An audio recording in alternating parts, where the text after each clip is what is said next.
शिवोहम। प्रणाम गुरुदेव। शिवोहम।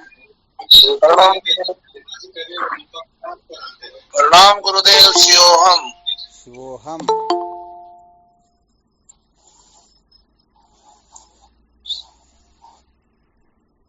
स्वामी जी को कोटि कोटि प्रणाम। शिवोहम गुरुदेव।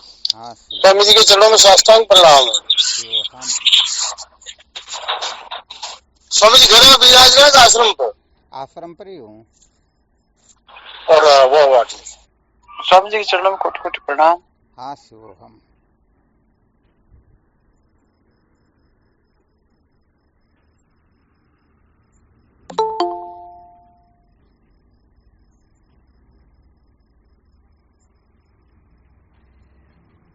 क्या विषय चल रहा था अपना? संसार को बनाए रखकर कभी भी सत्य का साक्षात्कार नहीं किया जा सकता। संसार प्रणाम को गुरुदेव, आपके बनाकर चरणों कभी में भी प्रणाम। सत्य का साक्षात्कार नहीं किया जा सकता। हाँ शिवोहम। श्री गुरु चरणों में साक्षात प्रणाम। शिवोहम।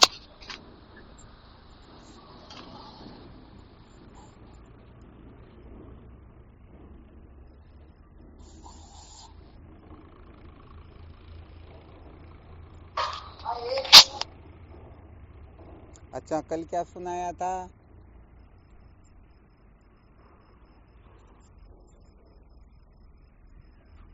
मानना जानना। बहुत अच्छी बात है। परमात्मा मानने का विषय नहीं, जानने का विषय। बहुत अच्छी बात है। मानने से क्या होता है, जानने से क्या होता है?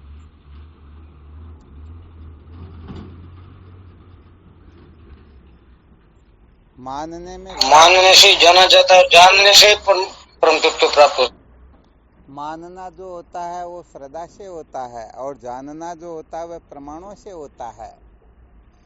जिनके प्रति श्रद्धा होती है ना, तो जैसा कहते हैं वैसा मान लेते हैं, परंतु जब तक श्रद्धा रहती है तब तक ही वो मान्यता रहती है, और जब श्रद्धा टूट जाती है तो वह मान्यता भी टूट जाया करती। और ज्ञान जो होता है वह प्रमाणों से होता है। किससे होता है? प्रमाणों से और एक बार जब ठीक ठीक प्रमाण के द्वारा आत्मा का ब्रह्मत्व जान लिया जाता है, तो उसके पश्चात अविद्या मूल सहित भस्म हो जाती है। इसी का नाम तो जीवन की सार्थकता होती है। वैसे आज शंकराचार्य जी महाराज की जयंती भी है, तो इसी उपलक्ष्य में जो भगवान शंकराचार्य जी महाराज ने मैंने सिद्धांत प्रतिपादन किया, क्या कथन किया था अर्ध श्लोक के अंतर्गत?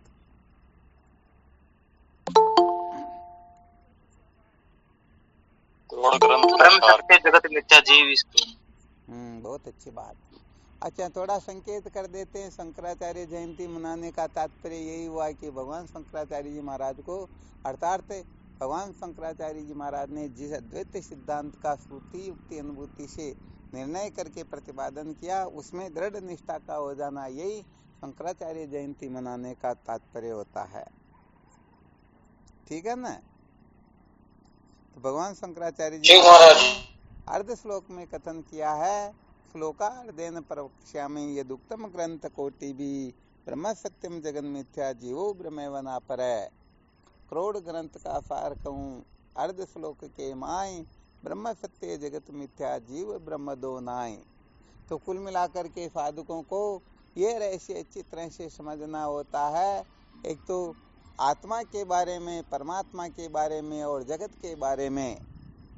विचार चंद्रोदय की प्रथम कला में आता ना, विचार किसका करना चाहिए? मैं कौन हूँ, परमात्मा क्या है, जगत क्या है, बस इन तीन बातों का ही विचार करना चाहिए। ऐसा समझना चाहिए इन तीन के बारे में यदि हम मंथन कर रहे हैं, उसी को विचार कहा जाएगा। बाकी जो होता है वो सब गड़बड़ घोटाला ही होता है। आ गया ना अच्छी तरह से समझ में? जी स्वामी। हाँ, साधकों को, जिज्ञासुओं को अलग, अधिक से अधिक इसी जगह पर खूब मंथन करना चाहिए।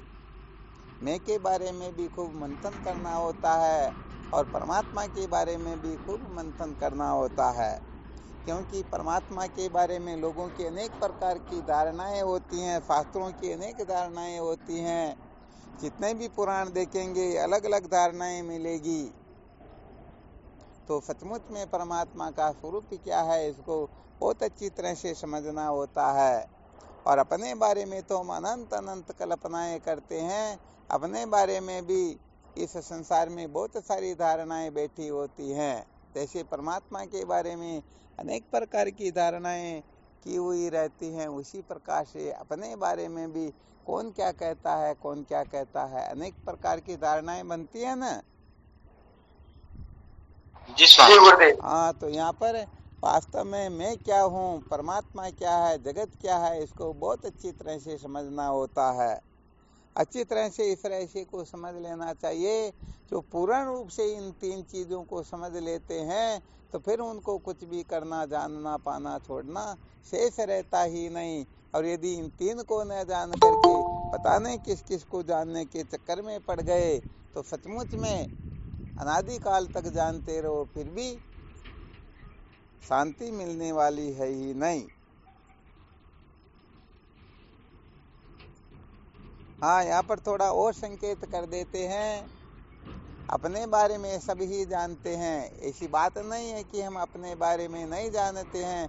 परमात्मा के बारे में भी जानते हैं, जगत के बारे में भी जानते हैं, परंतु ध्यान रखना अच्छी तरह से, श्रुति सम्मत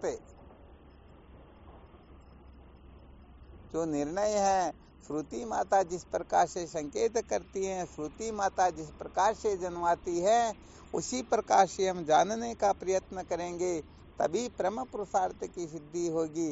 वरना सच्ची बात है, बड़ा गड़बड़ घोटाला हो जाएगा।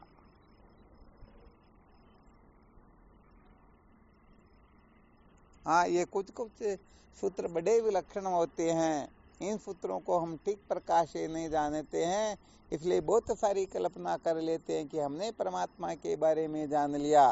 अरे, परमात्मा को जानना हो तो भी श्रुति प्रमाण से जानना होता है, सांकर अद्वैत वेदांत के दृष्टिकोण से समझना होता है। परमात्मा के बारे में, आत्मा के बारे में, जगत के बारे में, इन तीन के ऊपर अच्छी तरह से फिर कुछ समझना शेष रहे ही नहीं। ये केवल और केवल मात्र अद्वैत वेदांत के द्वारा ही सिद्ध हो सकता है। अद्वैत वेदांत के द्वारा ही जाननेवत जाना जा सकता है। बिल्कुल ठीक है ना? जी महाराज। हाँ, इसलिए हम जो अपने आप के बारे में जानते हैं, दूसरे लोग जो अपने बारे में बताते हैं, ये सारा का सारा धोखा होता है।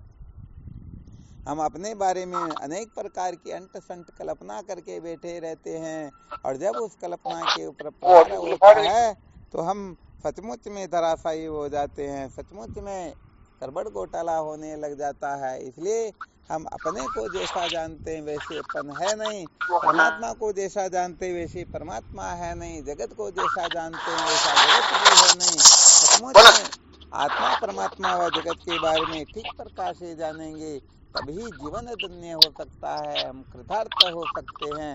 वरना सच्ची बात है, बड़ा गड़बड़ घोटाला होने वाला है। आ गया समझ में?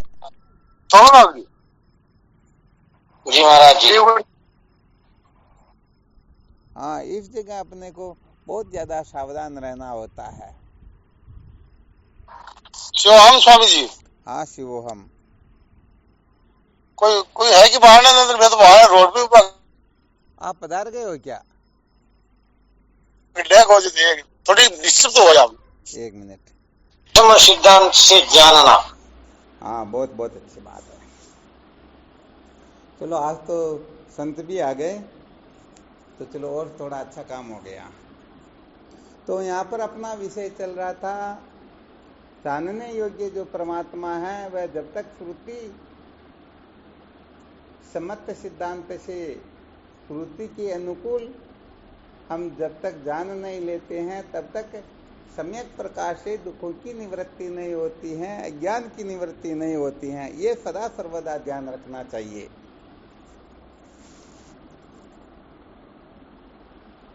इसीलिए समझ में शायद आ गया होगा, श्रुति माता को सुप्रीम कोर्ट क्यों कहते हैं, परम प्रमाण क्यों कहते हैं। ठीक है ना?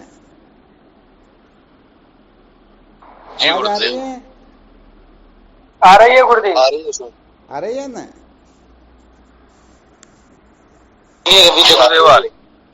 क्या हुआ? आ रही है आवाज, आवाज आ रही है? साफ आ रही है आवाज। चलो बहुत अच्छी बात है।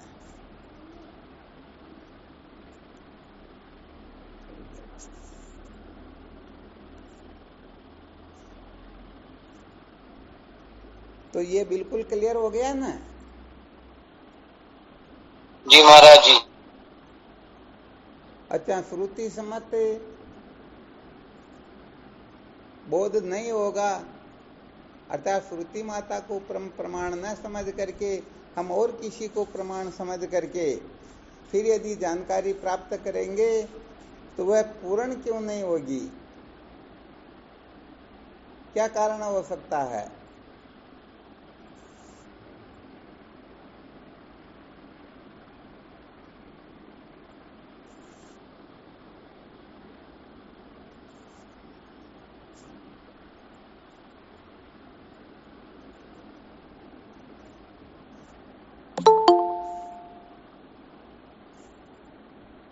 उस सिद्धांत में कहीं कहीं त्रुटि रहने की संभावना रहती है। क्या त्रुटि रह सकती है?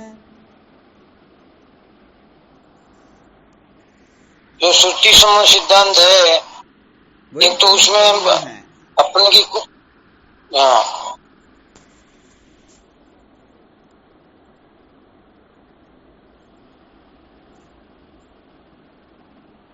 उसमें लेश मात्र का भी दोषारोपण कोई कर नहीं सकते, क्योंकि अपरोषी है। अपौरुषेय है, बहुत अच्छी बात है। बस महत्वपूर्ण बात ही यही होती है। इसके अंतर्गत भ्रम प्रमाद विप्रलिप्सा करना पाठव आदि किसी प्रकार के दोष संभव ही नहीं होते हैं। तो चलो कुल मिलाकर के संकेत यही किया गया, मैं कौन हूँ, परमात्मा क्या है, जगत क्या है, इन तीन बिंदुओं को विशेष रूप से जानना होता है। ऐसा समझो इन तीन बिंदुओं पर ही सारा वेदांत टिका हुआ है। वेदांत के जितने भी ग्रंथ है उनमें इन तीन का ही विशेष रूप से प्रतिपादन किया जाता है, जिसके अंतर्गत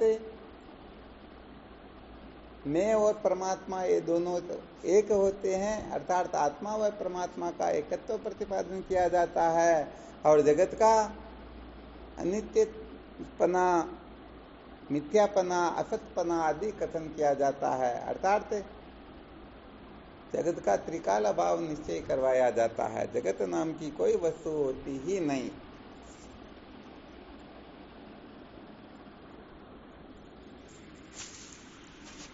आ गया समझ में? महाराज जी, अब दोनों का एक हो गया और जगत नाम वहां से वो निकाल दिया वहां से। अच्छा, थोड़ा विचार करके बता सकते हो कि ये यहाँ पर मैं कौन हूँ, परमात्मा क्या है, जगत क्या, इन तीन का ही विचार क्यों करवाया जाता है?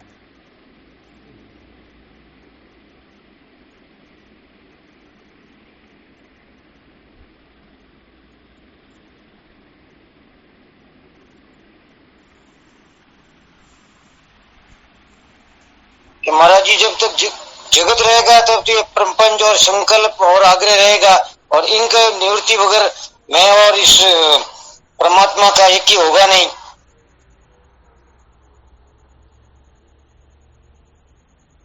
क्या बता रहे थे?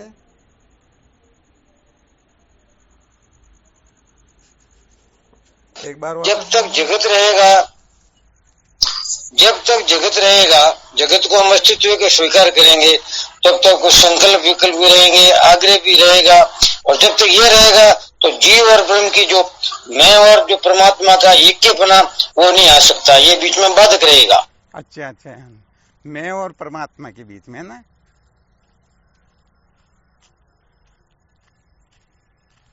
फिर क्या करना होता है? इस जगत नाम की चीज को यहाँ से विलुप्त करना है। अच्छा, फिर जगत के तीनता भाव का, जगत के मिथ्यापने का फिर निश्चय करना होता है। यही करना होता ना। हाँ जी, जी महाराज। बहुत बहुत अच्छी बात है। अच्छा, मैं को और परमात्मा को जानने से क्या तात्पर्य है?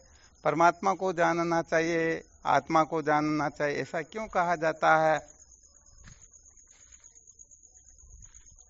वो अनादि स्वरूप है। क्या हुआ?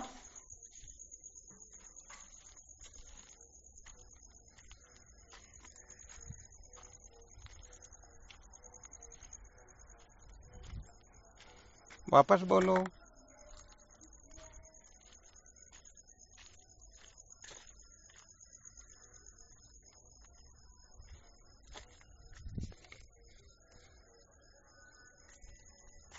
आवाज आ रही है? शिवोहम।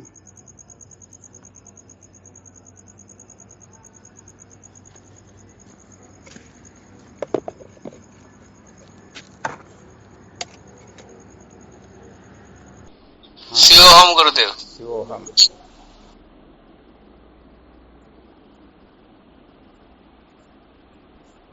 तो पुनः अपने विषय पर आ जाते हैं।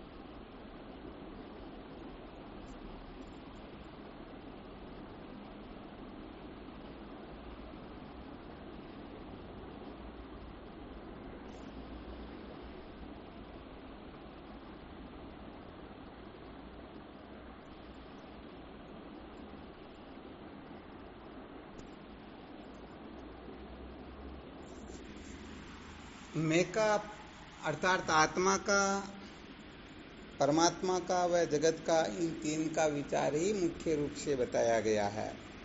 तो यहाँ पर परमात्मा तत्व का विचार क्यों करना आवश्यक है, आत्मा तत्व का विचार क्यों करना आवश्यक है?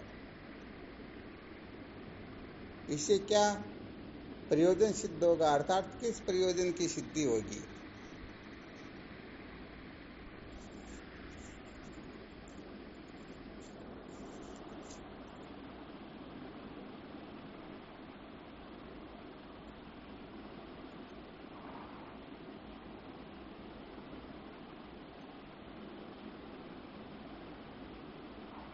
कौन बताएंगे?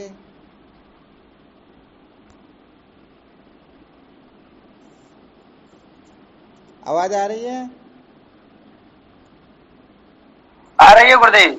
आ अरे रही गुरुदेव। है। बात चलो ठीक, अब कोई विक्षेप नहीं होगा ना, अब तो लगातार चलेंगे। इनकी क्या आवश्यकता होती है?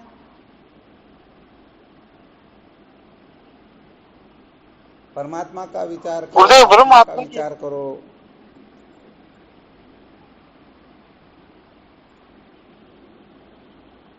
गुरुदेव परमात्मा की एकत्व बोध के लिए भी।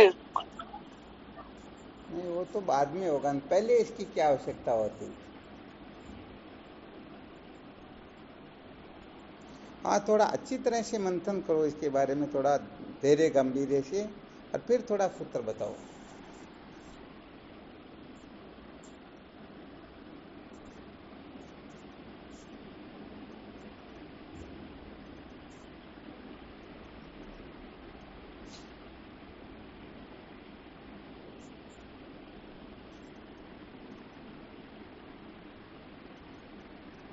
यहाँ पर कसौटी होती, फिर पता चलता है कि इतना टाइम हो गया सत्संग सुनते हुए, तो समझ में कैसे आ रही भी है या नहीं भी आ रही है। गुरुदेव तो आपकी आवाज कट कट के आ रही है। आवाज कट के आ रही क्या? हाँ जी। जी गुरुदेव। अच्छा, हमारा तो ठीक आ रही गुरुदेव। क्या हुआ? हमारा तो ठीक आ रही है। ठीक, आवाज बहुत कट कट के आ रही है गुरुदेव। कट कट के आ रही है ना? गुरुदेव।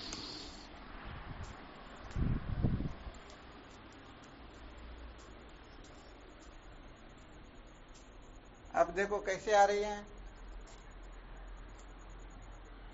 अब सही आ रही है गुरुदेव।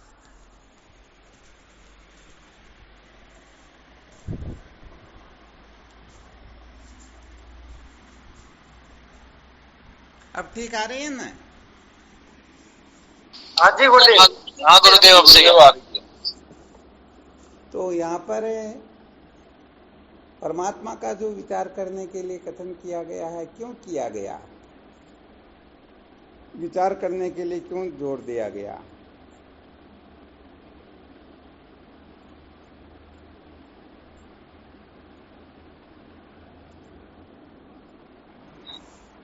गुरुदेव, आत्मा का तो जो कथन है इसलिए कहा है कि आत्मा अचल अविनाशी है, तो हो सकता है कि मैं शरीर ये मान रखा है, तो इसकी भ्रांति मिटाने के लिए किया हुआ है।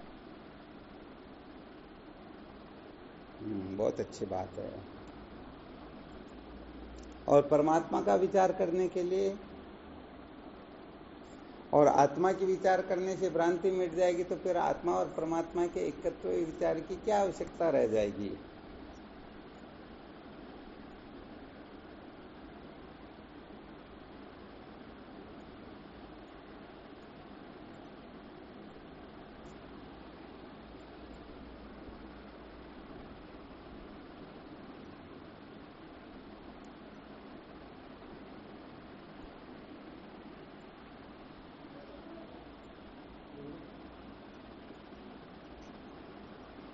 इतना टाइम थोड़े लगता क्या?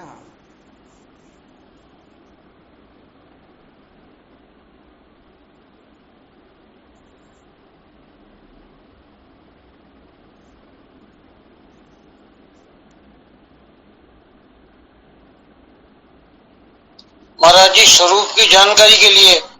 हाँ, ये तो बिल्कुल सत्य वचन, अर्थात यथार्थ बोध के लिए। ये तो चित्र से निश्चय कर लेना चाहिए, ये जितना भी विचार करवाया जाता है ये परम पुरुषार्थ की प्राप्ति के लिए होता है, ये सिद्धांत को ठीक प्रकार से समझने के लिए होता है। अरे कम से कम ये संकेत ही कर देना चाहिए, अध्यारोपवादाभ्याम निष्प्रपंचम प्रपंच्यते। अध्यारोपवाद न्याय पहले बहुत बार सुनाया गया या नहीं सुनाया गया?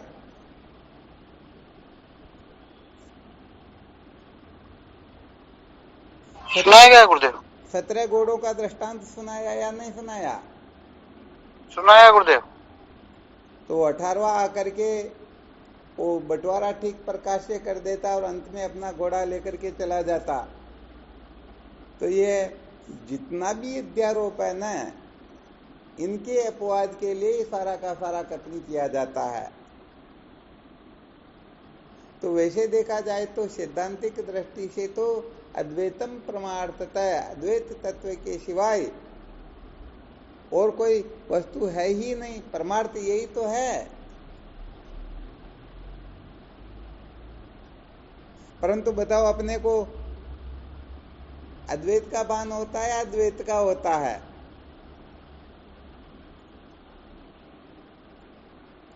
परमात्मा के सिवाय कोई दूसरी वस्तु है ही नहीं, परंतु जब दूसरी प्रतीत हो रही हो तो फिर विचार करना होगा या नहीं करना होगा? जहाँ पर संदेह होता वहीं विचार किया जाता है। यदि किसी को ऐसा अनुभव होता है कि आत्म तत्व के सिवाय नैना नास्ति किंचन, द्वैत नाम की कोई वस्तु है ही नहीं, तो वहां पर विचार क्या करना? बोलो, किसी प्रकार की आवश्यकता है क्या? नहीं है गुरुदेव। हाँ, कुछ भी आवश्यकता नहीं है। परंतु किसी को ऐसा लगता है मैं दुखी हूं, मैं प्राचीन हूं, मैं जन्मता मरता हूं, मैं कर्ता भोगता हूं, मैं पापी पुण्यात्मा हूं, मैं प्राचीन हूं, मैं संसारी हूं, मैं जीव हूं, तो फिर यहाँ पर विचार करना होगा या नहीं करना होगा? करना होगा। हाँ, बिल्कुल विचार करना होगा। जहाँ पर संशय होता है वहाँ विचार की आवश्यकता होती है, जहाँ संशय ही नहीं है वहाँ विचार की आवश्यकता ही नहीं होती है। वहाँ समझो विचार ही पूर्ण हो गया, विचार करना शेष रहा ही नहीं। तो देखो, ये नाम रूपात्मक जगत की जो उपलब्धि होती है, नाम रूपात्मक जगत में जो अपना महत्व ममत्व सत्यत्वपना होता है, तो इस सत्यत्वपने के निवर्त करने के लिए, जगत के असली स्वरूप को समझने के लिए, दुखों से छूटने के लिए इनके अधिष्ठान का विचार आवश्यक होता है। ये सारा का सारा संसार जो है परमात्मा तत्व को न जानने से ही तो है। रस्सी को न जानने से सर्प की भ्रांति होती है। रस्सी को यदि जान लिया जाए तो सर्प रहेगा क्या? नहीं रहेगा गुरुजी। हाँ, वास्तव में होता क्या है कि आत्मा परमात्मा में अंतर होता ही नहीं। जो आत्मा है वही परमात्मा, परमात्मा है वही आत्मा है। परंतु हमने अभी जो रामदीन जी महासाहब ने बताया ना, आत्मा परमात्मा के बीच में ये जगत एक ऐसा कचरा आ गया कि आत्मा परमात्मा एक होते हुए भी हम आत्मा और परमात्मा को अलग अलग समझते हैं। तो यहाँ पर जब तक उपाधि का मिथ्यात्व निश्चय नहीं होता है तब तक आत्मा व परमात्मा के एकत्व का अनुभव ठीक प्रकार से हो नहीं पाता। बस यही कारण होता है कि तत्पद व तम पद के शोधन की आवश्यकता होती है।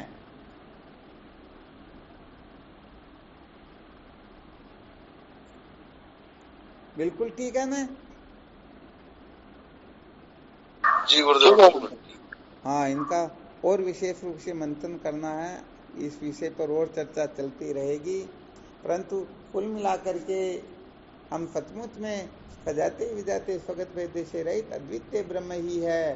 फिर भी हम अपने को कर्ता भोक्ता आदि अनेक विकल्पों में अपने को बांध लेते हैं, अनेक प्रकार की कल्पनाएं करते हैं। बस यही कारण है कि इन समस्त बंधनों से मुक्त होने के लिए, समस्त दुख दोनों से छूटने के लिए, परम पुरुषार्थ की प्राप्ति के लिए आत्म तत्व का, ब्रह्म तत्व का विचार करना आवश्यक हो जाता है। क्योंकि अधिष्ठान को न जानने से ही तो अध्यस्त की प्रतीति होती है।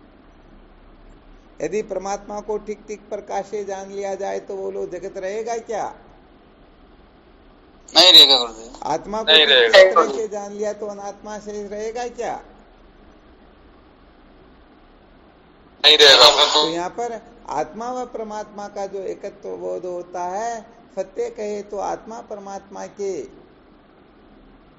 एकत्व बोध न होने से ही ये सारा का सारा अनर्थ होता है। और यदि आत्मा व परमात्मा के एकत्व बोध का निश्चय हो जाए, यथार्थ बोध हो जाए, तो दुख द्वंद्व नाम की कोई वस्तु शेष रहती ही नहीं। कुछ शेष रहता है क्या?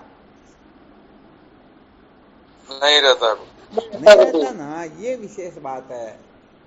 तो यहाँ पर असलियत को न जानने से ही ये सारा का सारा जगत जाल प्रतीत होता है। असलियत को जान लिया जाए तो इनकी सत्ता ही नहीं रहती है। जब जगत की सत्ता का ही बाध हो जाता है तो बताओ फिर दुख द्वंद्व उत्पन्न करने वाला, हमको दुखी करने वाला कोई शेष रहेगा क्या? नहीं रहेगा। अज्ञान की ही निवृत्ति हो गई। तो अज्ञान की निवृत्ति होने के पश्चात जन्म मरण आदि कल्पनाएं शेष रह सकती हैं क्या? नहीं रहेगी। हाँ, बिल्कुल भी शेष नहीं रहेगी। इसलिए आत्मा परमात्मा व जगत के स्वरूप को बहुत अच्छी तरह से जानना होता है। इनमें थोड़ा बहुत भी कोई गड़बड़ घोटाला करेगा, ठीक प्रकार से न जान करके अध्यारोप कोई सिद्धांत समझ कर बैठेगा, तो सचमुच में वह कभी भी अविद्या के बंधन से मुक्त नहीं हो पाएगा। इसलिए शास्त्रों में आत्मा परमात्मा जगत के बारे में अनेक प्रकार के अध्यारोप किए जाते हैं। हाँ, ध्यान रखना, इन सब का तात्पर्य होता है, प्रयोजन होता है। उस प्रयोजन को देखना होता है। सत्य कहे तो समस्त विकल्पों से जो रहित परमात्मा है, उस परमात्मा तत्व को जो ठीक प्रकार से जानता है वही कृतार्थ होता है। अब गड़बड़ घोटाला हम ये कर लेते हैं कि यदि कोई राम के कपड़े पहन के आया तो हम उसे राम समझने लग गए, रावण के कपड़े पहन ले तो रावण समझने लग गए। वास्तव में न वह राम है न रावण है, वो तो है जो ही है। तो ये जितने भी विकल्प होते हैं, समस्त विकल्पों से अछूता जो परमात्मा है, उस परमात्मा को जो ठीक ठीक प्रकार से जानता है वही सचमुच में परमात्मा को यथार्थ जानता है। बाकी उपाधि सहित जो जानता है तो वह सचमुच में जानता ही नहीं। हाँ, बिल्कुल सत्य बात है। क्या होता है कि किसी सुनार ने उसके बेटे को कहा, बेटे अलमारी के अंतर्गत सोना रखा हुआ, थोड़ा लेकर के आओ। वह गया तो सही, परंतु 5-10 मिनट हो गया, लेकर के आया ही नहीं। पिताजी ने आवाज लगाई, बेटे इतना टाइम कैसे लगा, जल्दी आओ ना यहाँ, क्या बात है। तो ये कहता, पिताजी अंदर तो सोना है ही नहीं। अरे पिताजी के पैरों नीचे से जमीन खिसक गई। अरे अंदर तो कम से कम 20-25 किलो सोना रखा हुआ है, और ये कह रहा सोना है ही नहीं, तो बड़ा गड़बड़ घोटाला हो गया। दौड़ करके गए, देखा तो सब ज्यों का त्यों था। बेटे को फटकारा, कहा पागल तेरे को दिखाई नहीं देता क्या, ये रहा न सोना। तो वह बेटा कहता, पिताजी ये सोना कहाँ पर है, ये तो अंगूठी है, ये तो हार है, ये तो ये है, ये तो वो है। अब विचार करके देखो, पिता का जानना यथार्थ जानना है अथवा पुत्र का जानना यथार्थ जानना है? पिताजी का। तो जो नाम रूप के रूप में परमात्मा को जानते हैं, चाहे वो कृष्ण के रूप में हो, राम के रूप में हो, शिव के रूप में हो, विष्णु के रूप में हो, सचमुच में वो परमात्मा को पूर्ण रूप से जानते ही नहीं। क्योंकि ये तो अतो निवर्तनते प्राप्य मनसा से, जहाँ से मन सहित वाणी लौट कर आती है, उसका नाम परमात्मा होता है। तो ये नहीं कहते कि ये परमात्मा नहीं है। अरे भाई अंगूठी भी सोना है, परंतु अंगूठी ही सोना नहीं होती है। घड़ा भी पृथ्वी है, परंतु घड़ा ही पृथ्वी नहीं होता है। लोग समझते ही नहीं, छोटी छोटी बातों में अटक करके अपने पूरे जीवन को बर्बाद कर लेते हैं। इसलिए समस्त उपाधियों से विनिर्मुक्त जो परमात्मा होता है वही वास्तव में परमात्मा है। इसीलिए श्रुति सम्मत जो परमात्मा तत्व है उसको जानना ही जीवन का सार होता है।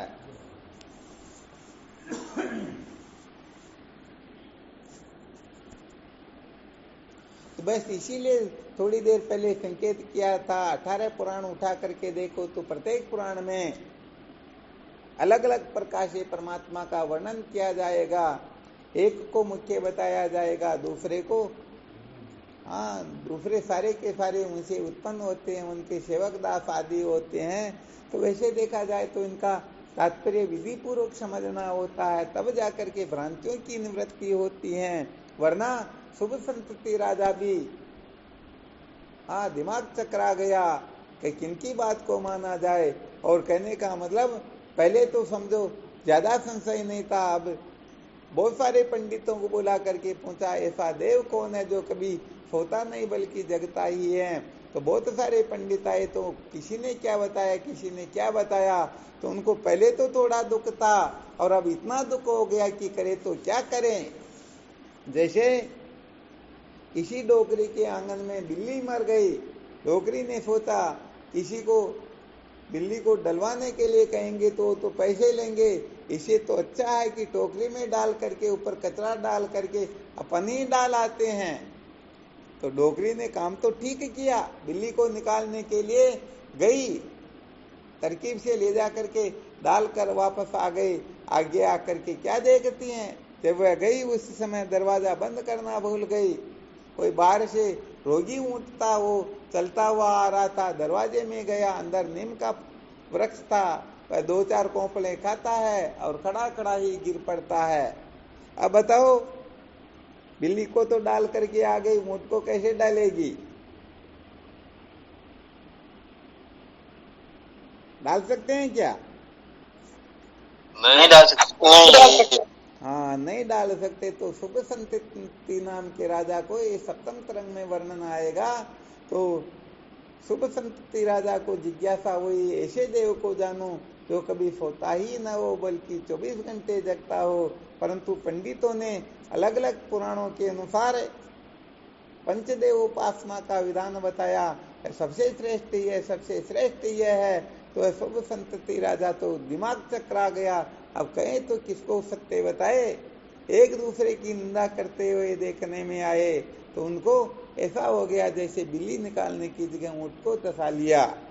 अपने में भी ज्यादातर यही होता है, हम अविद्या की निवृत्ति के लिए निकलते हैं परंतु इतना अभिमान कर लेते हैं अनात्म पदार्थों का या थोड़ा बहुत ज्ञान होता है उसका कि फिर उस ऊंट को निकालने की सामर्थ्य किसी में होती ही नहीं। इसीलिए तो कहते द्वैतम न विद्यते, ज्ञान होने पर द्वैत नाम की कोई वस्तु शेष रहती ही नहीं। और जब अपने से बिन कोई है ही नहीं तो किसका अभिमान करे, किसका तिरस्कार करे। ये सारा का सारा गड़बड़ घोटाला अज्ञानियों के दिमाग में चलता रहता है। इसलिए यथार्थ बोध नहीं होता है तब तक ये जीव अनेक प्रकार की कल्पना करके सुखी दुखी होता रहता है। और यथार्थ बोध हो जाए तो ज्ञाते द्वैतम न विद्यते, द्वैत नाम की कोई वस्तु शेष रहती ही नहीं। तो ये अनेक प्रकार का जो जगत जाल है वास्तव में कभी हुआ ही नहीं, फिर भी अनेक प्रकार से दुखी करता रहता है। तो इससे मूल से छुटकारा प्राप्त करने के लिए ही आत्मा का विचार करना होता है, परमात्मा का विचार करना होता है और इस जगत का भी विचार करना होता है। ठीक है ना? जी महाराज जी। हाँ, तो कुल मिलाकर के इन सूत्रों का हमें बहुत अच्छी तरह से अनुसंधान करना है। आज थोड़ा सावधान कर देते हैं। कल जो सुना रहे थे ना, आपको दृष्टांत दे करके बता रहे थे, बिलवाड़ा से अजमेर 125 किलोमीटर दूर है। तो ये सदा सर्वदा ध्यान रखना है, भले आप 1 किलोमीटर ही चलो, परंतु 1 किलोमीटर चलने के पश्चात यदि अजमेर 124 किलोमीटर शेष रहता है तो समझो हम ठीक तरह से चल रहे हैं। और 1 किलोमीटर चलने के पश्चात यदि अजमेर 126 किलोमीटर दूर हो जाता है तो हम विपरीत चल रहे हैं। ये बड़ा विलक्षण सूत्र है, इनका खूब मंथन करने की कोशिश करना, अच्छी तरह से समझने की कोशिश करना। हो सकता है हमारा लक्ष्य उत्तर दिशा की ओर हो, हम पूर्व दिशा की ओर जा रहे हैं या पश्चिम की ओर जा रहे हैं या दक्षिण की ओर जा रहे हैं, तीनों दिशाओं में किसी भी दिशा में जा रहे हैं तो समझो हम गलत जा रहे हैं। तो जैसे जैसे आत्म तत्व का बोध होने लगता है, अनात्म पदार्थों की आसक्ति अमता ममता शिथिल होने लगती हैं, इनमें अमत्व ममत्व न्यून होने लगता है, संसार के प्रति अनेक प्रकार का जो आग्रह है वो शिथिल होने लगता है। यदि हो रहा है तो समझना चाहिए हम सचमुच में ब्रह्म विचार की ओर प्रवृत्त हो रहे हैं, सचमुच में निष्ठा बन रही है, सचमुच में बातें समझ में आ रही हैं। परंतु खूब बातें सुन करके, सुना करके, आकाश पाताल करके फिर भी अनात्म पदार्थों में आसक्ति अमता ममता बनी रहती हैं, इन्हीं के पीछे पागल रहते हैं, इन्हीं को महत्व देते हैं, छोटी छोटी बातों के चक्कर में पड़े रहते हैं। समझ लेना चाहिए अभी तक हमारी चलने की दिशा ही ठीक नहीं है, अभी तक हम सचमुच में यथार्थ रूप से तत्व साक्षात्कार नहीं चाहते हैं, हम मौज मस्ती मनोरंजन करना चाहते हैं, मजे लेना चाहते हैं। अरे भाई, मजे लेने का नाम सांकर अद्वैत वेदांत नहीं होता है। इसलिए खूब अच्छी तरह से मंथन किया करो, गड़बड़ घोटाला बिल्कुल भी नहीं करना है और हर प्रकार से निरीक्षण परीक्षण समीक्षण करते ही रहना चाहिए कि सचमुच में हमारा उत्थान हो रहा है या पतन हो रहा है।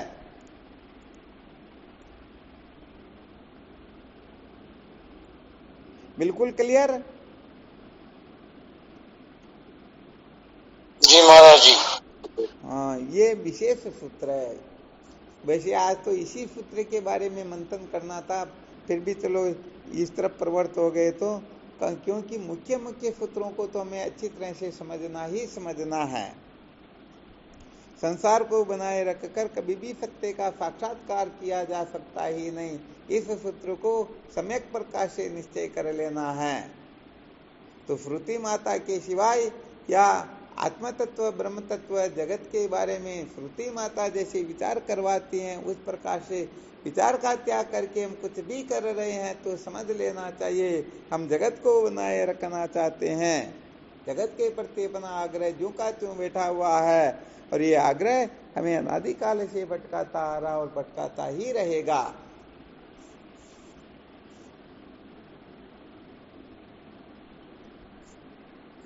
तो और तो ठीक है, बाकी सब जगह तो आप अपनी होशियारी जितनी लगाना चाहो ना प्रत्येक क्षेत्र में, हाँ, चाहे जितनी आकाश पाताल जितनी अकल होशियारी लगाते रहना, परंतु इन तीन के बारे में विचार करने जब बैठो तब अपनी समस्त अकल होशियारियों को तूली लगा देना, वरना सच्ची बात है कभी भी गड़बड़ घोटाला निकलने वाला है ही नहीं। हाँ, भले महीने में बैठो, 6 महीने में बैठो, जीवन में कभी भी विचार करने की आवश्यकता हो, विचार करने की ओर प्रवृत्त हो जाओ, तो अपने मन बुद्धि की कल्पना को महत्व मत देना, अनात्म पदार्थों को महत्व मत देना।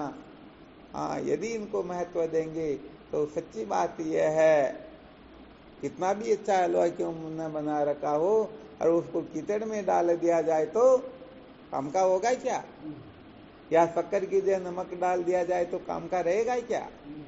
तो आत्मा के बारे में विचार करना हो, परमात्मा के बारे में विचार करना हो, जगत के बारे में विचार करना हो, तो इसके लिए तो भाई सचमुच में जो ठीक ठीक महात्मा है, वृत्ति समत्व सिद्धांत के जो विशेष जानकार है, सचमुच में जिन्होंने जानने वत जाना है, उन महापुरुषों का सानिध्य ही करना, बाकी मौज मस्ती मनोरंजन करना है तो इसके लिए आप जैसा कर रहे हो करते रहना, हमारा किसी पर आग्रह तो होता नहीं।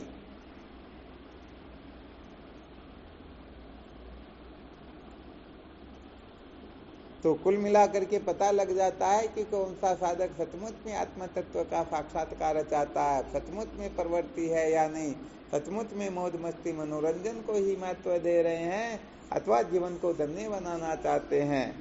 तो ये सारी की सारी कुल मिलाकर के अपनी क्या क्या तैयारी होनी चाहिए, सारी की सारी तैयारी अपने को कंप्लीट कर लेनी चाहिए। अपना मुख्य जो काम है वो अपने को ठीक प्रकार से कर लेना होता है। तो साधन संपन्न होने के लिए, तत्व जिज्ञासु होने के लिए जिज्ञासा कैसे जागृत हो, इन सारे सूत्रों को हमें संत महापुरुषों से समझ करके क्रियान्वित करते रहना चाहिए। और जिज्ञासा कमजोर न हो, जिज्ञासा यथार्थ हो, यथार्थ जिज्ञासा उसे ही कहते हैं। जब तक सत्य का साक्षात्कार न हो तब तक वो कहीं अटकते नहीं हैं, इधर उधर नहीं होते हैं, अपने जीवन के लक्ष्य पर 24 घंटे उनकी दृष्टि रहती है।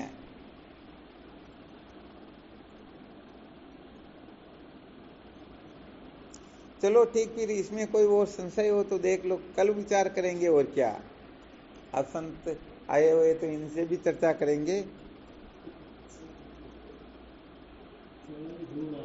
ठीक महाराज जी,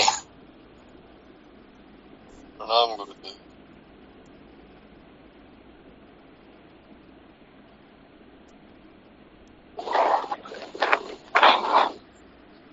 ठीक, शिवोहम। शिवोहम प्रणाम। शिवोहम। श्री गुरु चरणों में साष्टांग दंडवत प्रणाम।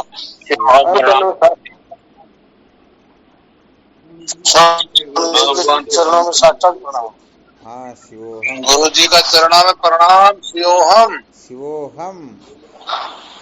गुरुदेव भगवान के चरणों में साष्टांग दंडवत प्रणाम। शिवोहम। हाँ, शिवोहम। शिवोहम प्रणाम। खूब प्रणाम। शिवोहम। प्रणाम गुरुदेव, आपके श्री चरणों में कोटि कोटि प्रणाम। शिवोहम।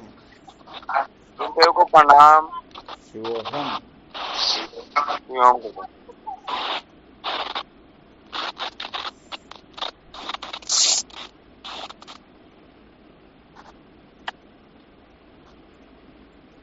प्रणाम स्वामी जी, आपके श्री चरणों में कोटि कोटि प्रणाम। शिवोहम।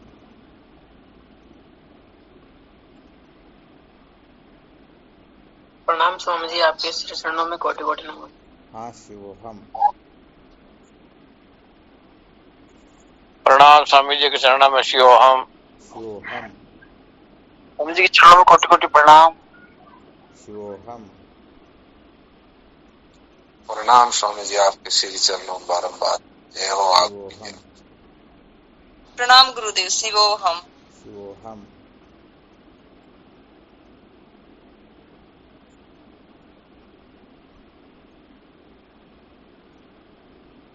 प्रणाम गुरुदेव। शिवोहम। प्रणाम गुरुदेव। शिवोहम। शिवोहम। कोटि कोटि स्वामी जी, आपके श्री चरणों में। शिवोहम।